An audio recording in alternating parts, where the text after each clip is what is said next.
Hello, today we will solve IMO 2014 problem 1.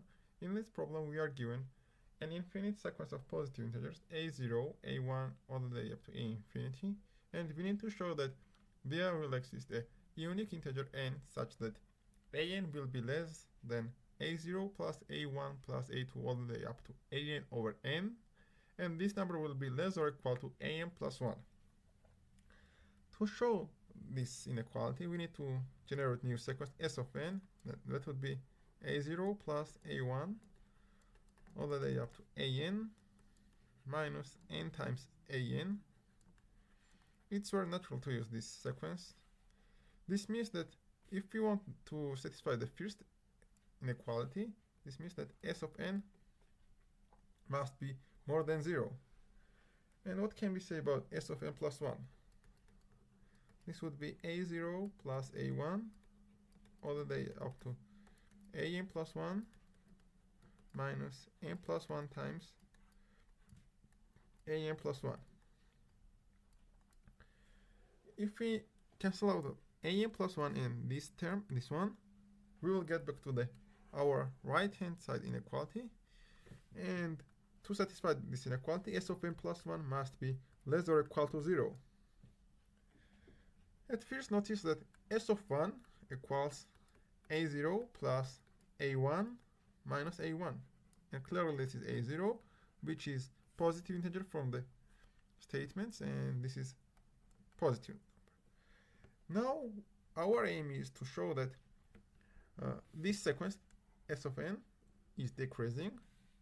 And after this, if we show that this is decreasing, and imagine terms of the sequence, s1, then s2, at some point it will come from positive terms to the negative terms, and this will continue only negatives after this. So our aim is to find such point. This would be n, and n plus 1 would be here. S of n would be here, and s of n plus 1 would be negative. And what we left is to show that s of n will be decreasing. Now let's discuss s of n plus 1 minus s of n. That would be a0 plus all the way up to an plus 1 minus n plus 1 times an plus 1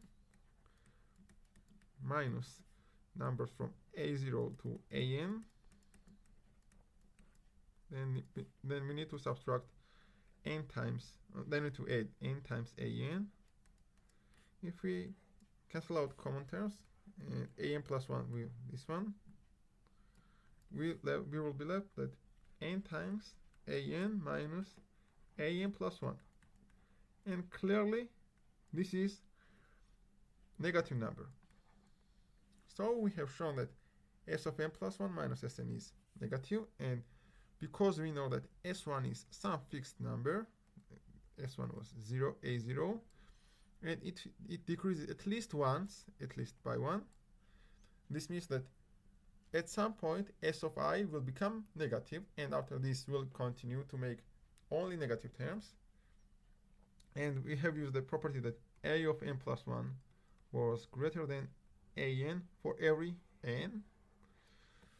So there must be a point s of n, transition point, from which s of n will be positive and s of n plus 1 will be less or equal to 0. And this was clearly our problem, and we have solved it. If you liked my solutions, please write in the comments questions about it, or like and subscribe my videos.